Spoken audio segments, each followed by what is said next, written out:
तो hello traders, कैसे हो आप लोग? ठीक हो गए खैर, मुझे जहां तक लगता है। और आज डेट है 12 नवंबर 2024 और कल 13 नवंबर 2024। कल कुछ खास है। जितने भी ट्रेडर्स हैं उनके लिए कल बहुत खास है, या यूं कहें कि किसी की फेयरवेल होने वाली है। जी हाँ, आप लोग समझ गए होंगे। बैंक निफ्टी जो अभी तक सभी के दिलों में राज करता था, ठीक है, बैंक निफ्टी पूरा गायब नहीं होगा। इसकी वीकली एक्सपायरी गायब हो जाएगी। तो कल लास्ट वीकली एक्सपायरी, उसके बाद मंथली एक्सपायरी चालू हो जाएगी। तो जो जो लोग इसमें कल ट्रेड लेना चाहते हैं वो करें, वो ले सकते हैं अपनी एनालिसिस के अकॉर्डिंग, ठीक है। बाकी तो भाई फिर उसके बाद आपको इसकी एक्सपायरी सीधा 27 नवंबर को देखने को मिलेगी। मंथली की फर्स्ट एक्सपायरी बैंक निफ्टी की 27 नवंबर को देखने को मिलेगी। उसके बाद ऐसे फिर 24 दिसंबर के लिए, फिर 29 जनवरी के लिए। कुछ खास चीज मैं इसमें बताना चाहता हूँ कि कुछ क्या चेंजेस आ सकते हैं, जैसे फोरकास्टिंग करते हैं, ठीक है। इसमें क्या चेंजेस आ सकते हैं कल को, या फिर आने वाले डेज में, या फिर आने वाली मंथली एक्सपायरी में कुछ चेंजेस आएंगे, वो क्या क्या होंगे। और 20 नवंबर के बाद कुछ स्टॉक मार्केट बदला बदला सा लगेगा, ठीक है। निफ्टी रहेगा, सेंसेक्स चले जाएगा, ठीक है। और आज फिर निफ्टी की एक्सपायरी है। लॉट साइज सब में बढ़ते हुए हमें नजर आएंगे। एक कल का दिन है बैंक निफ्टी में जिसमें हमें लॉट साइज केवल 15 का मिलेगा, ठीक है, मतलब जितना भी मिलता आ रहा है केवल उतना का। अब उसमें अगर आप बाय कर लेते हैं, मान लीजिए आप मंथली एक्सपायरी के लिए रखते हैं उसको 27 नवंबर तक, तो आपको 15 का ही लॉट मिलेगा कल, ठीक है। उसके बाद 15 का लॉट। अब उसके बाद क्या हो जाएगा, ये लॉट साइज बढ़ जाएगा, ठीक है। 14 के बाद ये लॉट साइज बढ़ जाएगा, फिर आपको 15 के लॉट में नहीं मिलेगा, ठीक है। तो बहुत खास दिन रहने वाला है कल बैंक निफ्टी के लिए, ठीक है। एक तरह से यूं कहें कि बैंक निफ्टी की कल फेयरवेल। और आज देख सकते हैं, देखिए बैंक निफ्टी लगातार यहाँ पर से गिरता हुआ नजर आ रहा है ना, ठीक है। अब इसमें क्या चेंजेस हो सकते हैं वो चीज मैं आपको बताता हूँ, लेकिन उससे पहले यार चैनल को सब्सक्राइब कर दो, वीडियो को लाइक कर दो, ठीक है बस। अब देखो चेंजेस क्या हो सकते हैं ना। अब जिन्होंने कल की एक्सपायरी तक बैंक निफ्टी में अपनी पोजीशन बनाई होगी, ध्यान से सुनना। कल की एक्सपायरी तक बैंक निफ्टी में जिन लोगों ने अपनी पोजीशन बनाई होगी, वो अपनी पोजीशन को स्क्वायर ऑफ करेंगे, यानी कि एग्जिट करेंगे अपनी पोजीशन से, ठीक है। चाहे उनको वहां पर लॉस हो चाहे प्रॉफिट हो। कुछ लोग, ठीक है, कुछ लोग क्या करेंगे, इसको अपनी मंथली एक्सपायरी तक बनाए रखेंगे। यानी कि अगर उन्हें लॉन्ग टर्म के लिए बैंक निफ्टी में लिया होगा तो उसको वो बनाए रखेंगे 27 नवंबर तक या दिसंबर तक, ठीक है, जो भी हो। बट क्या हो सकता है, कल के दिन बैंक निफ्टी में एक तरफा वॉलेटिलिटी आ सकती है। एक तरफा मतलब या तो बुलिशनेस आएगी या फिर बेरिशनेस आएगी, ठीक है। अब हो भी सकता है कि वॉलेटिलिटी बहुत ज्यादा आए, एक तरफा आ सकती है, कह रहा हूं मैं, कंफर्म तो नहीं कह सकता बट आ सकती है। अब क्यों आ सकती है, अब देखो, एक तो ये रीजन है, एक तो आपके 14 से फिर लॉट साइज बढ़ जाएंगे, ठीक है। तो कल कल ये हो सकता है कि 15 के लॉट साइज पर बहुत से लोग बाय करें मंथली एक्सपायरी के लिए, ठीक है। 27 नवंबर या फिर दिसंबर तक के लिए या फिर जनवरी तक के लिए बाय कर सकते हैं। तो अगर बाय करेंगे बहुत ज्यादा तो आपको पता ही है फिर बुलिशनेस आएगी, बुलिशनेस में भी थोड़ा बहुत वॉलेटिलिटी रहती है। बस हो गया, इतना ही होगा।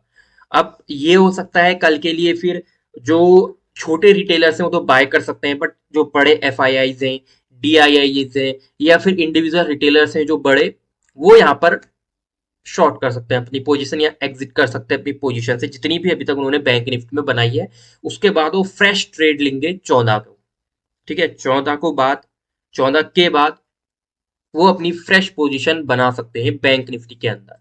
तो आपको कहीं ना कहीं इसमें दिख सकती है वॉलेटिलिटी, या तो बेरिशनेस में दिखे या फिर बुलिशनेस में दिखे, कुछ ना कुछ इसमें कल के दिन हरकत होने वाली है, ठीक है, ये आप बात समझ लीजिएगा। अब देखो दिक्कत क्या हो गई है छोटे रिटेलर्स के लिए या फिर जो बिगनर ट्रेडर्स हैं इसमें, जहां उसको एक लॉट के लिए मान लीजिए फॉर एग्जाम्पल 5,000 रुपए देने पड़ते थे एक लॉट के लिए, कोई भी एटीएम के आसपास की मनी कहीं भी लेने के लिए, ठीक है। 5,000 रुपये देने पड़ते थे। अब 14 तारीख के बाद से क्या हो जाएगा, यानी कि 13 तारीख, 14 तारीख को क्या हो जाएगा उसके बाद से, अब जो नया बंदा आता था वो सोचता था कि 5,000 में मैं एक लॉट ले लूंगा, 5,000 रुपये कहीं से भी इकट्ठा करके कर सकता था, ठीक है। अब क्या होगा, वही 5,000 की ट्रिपलिंग हो जाएगी। ट्रिपलिंग कहने का मतलब 12-13 हजार के आसपास का एक लॉट मिल जाएगा, क्योंकि लॉट साइज बढ़ जाएंगी ना। एक मिल जाएगा, एक लॉट मिल जाएगा, ठीक है। अब उसको और मेहनत करनी पड़ेगी। अब वो 5,000 के उसके जब तक 15,000 नहीं होंगे तब तक वो नहीं ले सकता है ना। और ठीक है, ये हो गया। और सेबी से भी शायद एक सर्कुलर ये सुनने में आ रहा है, कंफर्म मुझे नहीं पता है। बहुत से लोग हैं, बहुत से यूट्यूबर्स हैं जिनकी वीडियो मैं देखता हूँ, तो वहीं से मेरे को पता चला है थोड़ा न्यूज से, कि जिनके पास 50 लाख का एसेट्स होगा, लिक्विड एसेट्स, ठीक है, 50 लाख का, ठीक है, कैपिटल, यही सिंपल वे में अगर मैं समझाऊं, जिसके पास, जिस भी ब्रोकिंग एक्ट में आप करते हो उसके पास 50 लाख रुपए होने चाहिए, वो तभी एफएनओ कर सकता है, नहीं तो खत्म। अब जिन्होंने इस शेयर मार्केट में, खासकर एफएनओ में ट्रेडर बनने का सपना सोचा था, इसमें अपना करियर बनाने का सपना सोचा था, उनका करियर तो धड़ाम हो गया। अगर ये बात सच हो जाती है, ठीक है, 50 लाख का अमाउंट काफी बड़ा होता है दोस्तों। इतना अमाउंट तो खैर मेरे पास भी नहीं है ना। जैसे तो हम जैसे छोटे जो रिटेलर्स हैं उनका सपना तो सपना ही रह जाएगा, ठीक है। तो इसको तो नहीं होना चाहिए कि 50 लाख का है तो तभी कर सकते हैं एफएनओ वाला हिसाब। हाँ, लॉट साइज बढ़ गई तो उसमें कुछ हो सकता है, चेंजेस आ सकते हैं। एक तो मैंने आपको यही बता दिया कि छोटे रिटेलर्स जो 5,000 अमाउंट लेके आते थे, 10,000 अमाउंट लेके आते थे, उनके लिए थोड़ा दिक्कत होने वाली है। और दूसरी चीज जो है, यहाँ पर वॉलेटिलिटी थोड़ा कम होने लग जाएगी। आप देख सकते, अब इसका कारण क्या है, मैं आपको इसके पीछे का रीजन बताता हूँ, मेन रीजन। अब आप देखते थे, ठीक है, कि बैंक निफ्टी की जब एक्सपायरी आती है, देखिए 5 दिन आपको ट्रेडिंग के लिए मिलते हैं ना। वैसे तो एक हफ्ता होता है, तो सैटरडे संडे छुट्टी, 5 दिन आपको ट्रेडिंग के लिए मिलते हैं। तो 5 दिन में बैंक निफ्टी की एक्सपायरी मान लीजिए जैसे कल है, ठीक है, तो 5 दिन पहले जिसने ट्रेड लिया होगा, एक ही बंदा थोड़ा ना होगा, कितनों ने ट्रेड लिया होगा ना। उसके फिर चौथे दिन भी लिया होगा, फिर तीसरे, फिर दूसरे, फिर पहले, फिर कल लास्ट दिन भी लेंगे, जो जीरो हीरो वाले होते हैं, ठीक है, लेते हैं, ठीक है। अब उसमें क्या होता है कि वॉलेटिलिटी बहुत ज्यादा होती है, क्योंकि ये सभी ये सोचते हैं कि शॉर्ट पीरियड में तो जितनी जल्दी हमारा प्रॉफिट हो जाए उतनी जल्दी हम निकल पाए, ये हो जाता है, ठीक है। अब देखिए, जब भी मंथली एक्सपायरी आ जाएगी ना, मंथली एक्सपायरी में कम से कम 20 या 22 दिन मिलेंगे, तो 20-22 दिन पहले वाला जो बंदा लेगा, वो क्या हर दिन अपने मार्केट को देखता रहेगा क्या, कि यार यहाँ पर अब प्रॉफिट आता है, थोड़ा सा मैं निकल जाऊं। अब वो थोड़ा थोड़ा प्रॉफिट नहीं चाहेगा, अब वो चाहेगा कुछ बड़ा प्रॉफिट उसको मिले, वो तभी वहां से मार्केट से एग्जिट करे। तो वहां पर क्या होगा, उसने एक बार एंट्री कर ली, बस हो गया। अब उसके बाद जब तक उसको बड़ा प्रॉफिट नहीं मिलेगा, वो तब तक मार्केट से एग्जिट नहीं करेगा। तो यहाँ पर क्या होगा कि वॉलेटिलिटी यहाँ पर जितनी पहले आती थी ना, ये आप मैं अगर आपको दिखाऊं तो बहुत बड़े बड़े मूव इस तरह से देखने को मिलते थे। अब ये कुछ छोटे छोटे मूव में चेंज हो जाएंगे, कुछ इतने इतने इतने इतने करके। अब ऐसा नहीं होगा कि एकदम से मार्केट यहाँ गई, फिर यहाँ से 800-900 पॉइंट गिरी, फिर यहाँ पर से 1,000 पॉइंट चढ़ी। ऐसा शायद मुझे लगता है कि बहुत कम हो जाएगा। अब ये हो सकता है कि मार्केट हाँ धीरे धीरे धीरे धीरे धीरे धीरे धीरे धीरे धीरे धीरे धीरे करके अपने 1,800 पॉइंट तक पहुंचेगी। कुछ ऐसा हो सकता है, कंफर्म नहीं है।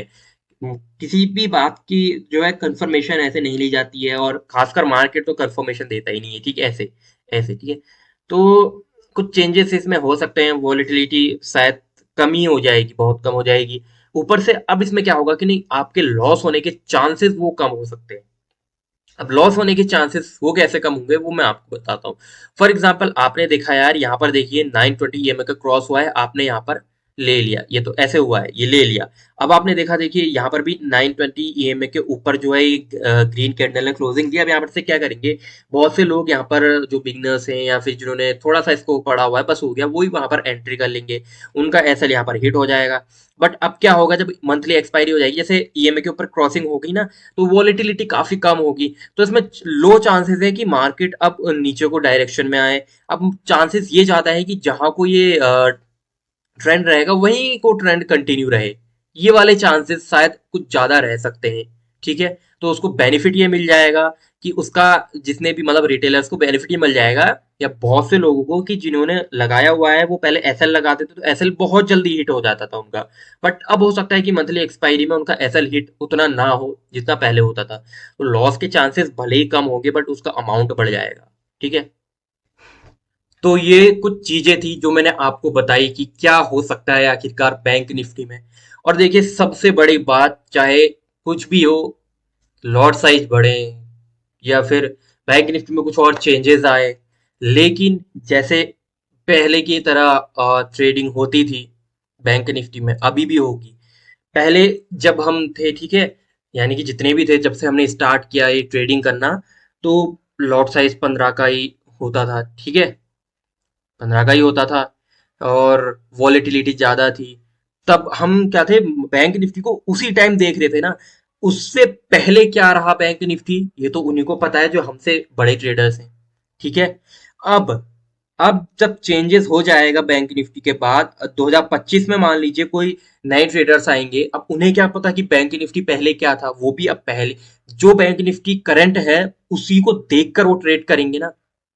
अब उन्हें क्या पता कि यार पहले इतनी इस तरह से वॉलेटिलिटी हुआ करती थी, पहले से इस तरह से लॉसेस बहुत ज्यादा हुआ करते थे, इतने लोग इसमें आया करते थे एफएनओ में, ऐसा, ठीक है।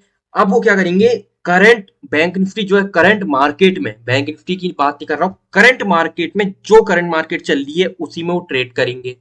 अब उनकी साइकोलॉजी माइंडसेट उसी के जैसा हो जाएगा कि भाई अब तो मिनिमम 15,000 है, तो उनके लिए 15,000 अमाउंट हुआ, हमारे लिए जैसे पहले 5,000 हुआ करता था, सेम वैसे ही रहेगा, ठीक है। ये हो जाएगा। माइंडसेट कभी चेंज नहीं होता है, पहली बात मैं बता देता हूँ, ठीक है। साइकोलॉजी जैसी थी पहले भी मार्केट की वैसी ही रहेगी, कोई चेंजेस नहीं होगा। मार्केट बढ़ती थी, बढ़ती रहेगी। ऐसा नहीं है कि अब बैंक निफ्टी की मंथली एक्सपायरी आएगी तो मार्केट अब डाउन में आ जाएगी बहुत ज्यादा, नहीं। मार्केट बढ़ती थी, बढ़ती है और बढ़ती ही रहेगी हमेशा, ठीक है। मार्केट कभी कम नहीं होती है, तो इसलिए वैसे ठीक है। अब देखो, अब मैं आपको एक चीज और बता दूं, अगर आप सेव करना चाहते हो ना, सेफ अपने सॉरी लॉसेस को सेव करना चाहते हो, तो आप इसमें लॉन्ग टर्म के लिए बन जाओ, बस हो गया। और मैं यही रिकमेंड करूंगा ना, जो नए ट्रेडर्स आना चाहते हैं, अब कल तो लास्ट हो गया, बैंक निफ्टी है ना, 15 का लॉट साइज खत्म फिर कल के बाद से। तो जो नए ट्रेडर्स है ना, तो वो चाहे 10,000 या 20,000, अब तो 10,000 तो होगा ही नहीं, 15-20,000 का लेके आए ना मनी, तो भाई मत ही लेके आओ अभी तो, कहीं सेव कर लो, इन्वेस्टमेंट कर लो, सबसे बढ़िया है इन्वेस्टमेंट कर लो। या फिर आप गोल्ड बाय कर लो, मतलब डिजिटल गोल्ड होता है उसको, ठीक है। ईटीएफ खरीद लो, म्यूचुअल फंड में डाल दो, या फिर क्रिप्टो मार्केट में चले जाओ तो उसमें इन्वेस्टमेंट करो लॉन्ग टर्म के लिए। ट्रेडिंग नहीं कह रहा हूँ मैं, ट्रेडिंग रिकमेंड नहीं कर रहा हूँ अभी, मैं कह रहा हूँ केवल इन्वेस्टमेंट, लॉन्ग टर्म का इन्वेस्टमेंट। लॉन्ग टर्म मतलब 1 साल, 2 साल, 5 साल, 6 साल, 10 साल, ये वाला हिसाब कह रहा हूँ, ठीक है। अब देखो, वैसे मैं सबसे अच्छा भी रिकमेंड करूंगा इन्वेस्टमेंट, जो लोग अभी जॉब करते हैं, हाँ, जिनकी अगर मान लीजिए मंथ की सैलरी ज्यादा हो, ज्यादा हो कहने का मतलब 1 लाख प्लस हो, तब वो चाहकर अपना 25% का अमाउंट जो है एफएनओ में डाल सकते हैं, है ना। क्योंकि अगर वो 25% को लॉस भी होता है, तो बाकी उनका जो है 75% जो है अमाउंट वो बच जाएगा, है ना। तो 75% से वो फिर 25% कवर कर सकते हैं।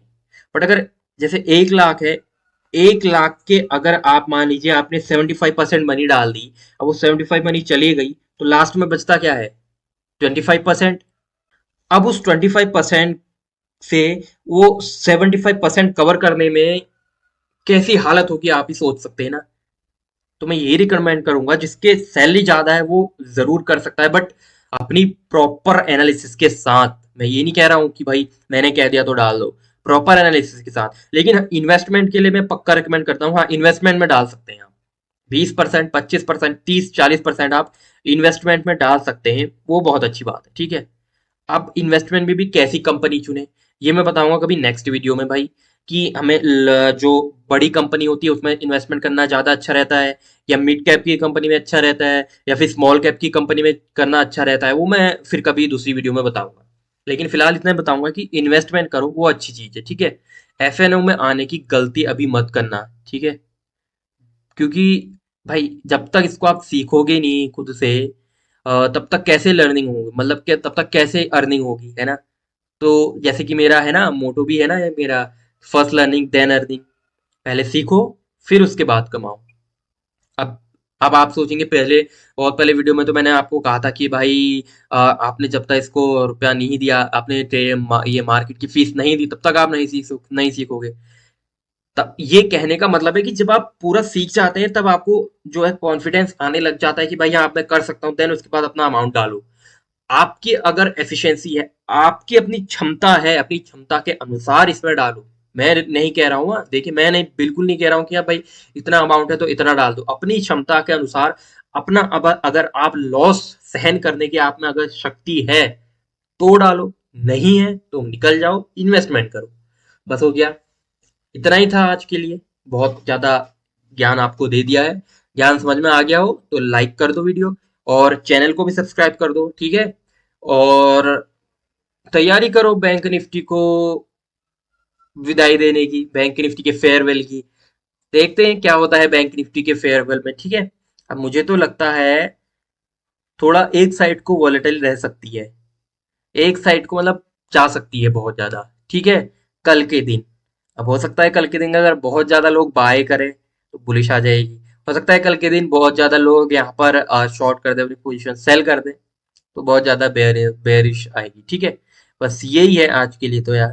बाकी देखो, बैंक निफ्टी तो चल ही रहा है, देखो 200 ईएमए के नीचे आके क्लोज की, देन उसके बाद एक कैंडल बनाई, ठीक है, देन उसके बाद अब बुलिशनेस कैंडल में आ गई है, ठीक है। अब देखिए इतनी बड़ी बड़ी जो वॉलेटिलिटी है ना, ये वो शायद शायद मे बी हो सकता है कि ये जो मंथली एक्सपायरी है उसमें ना रहे, छोटी छोटी कैंडल बने, एक साइड का ही मूवमेंट हमें देखने को मिले, है ना। मतलब लॉन्ग टर्म के लिए एक साइड का मूवमेंट, जैसे एक हफ्ता एक साइड का मूवमेंट आ गया, दूसरे हफ्ते फिर दूसरे साइड का मूवमेंट आ गया, तीसरे हफ्ते फिर रिकवरी आ गई, चौथे हफ्ते फिर कुछ आ गया, तो चौथे हफ्ते में फिर एक्सपायरी खत्म। ये हो सकता है। और एक चीज और, मंथली एक्सपायरी में एक चीज और हो सकती है। वो क्या? वीकली एक्सपायरी में भी जैसे होता था ना, जीरो हीरो होता था, हीरो जीरो जीरो हीरो जो भी है, ऐसे बुलिशनेस आएगी तो बुलिशनेस, बेयरिशनेस आएगी तो बेयरिशनेस, ठीक है, ऐसा होता था। अब मंथली एक्सपायरी में क्या होगा, जिसने 20-22 दिन पहले लिया होगा, जिसके बाद बहुत पेशेंस होगा, उसने अगर लिया होगा, वो एक्सपायरी के दिन अपनी पोजीशन वहां पर कट करना चाहता हो, तो वो क्या छोटा अमाउंट लेके थोड़ा ना आया होगा वहां पर बड़ा अमाउंट लेके आया होगा ना, पहले 20-22 दिन पहले, है ना। तो हो सकता है मंथली एक्सपायरी के दिन जो वीकली एक्सपायरी थी उससे भी ज्यादा वॉलेटिलिटी रह सकती है, क्योंकि एक मंथ में केवल एक ही एक्सपायरी है, बाकी दिन हमें ट्रेडिंग डेज है, ठीक है।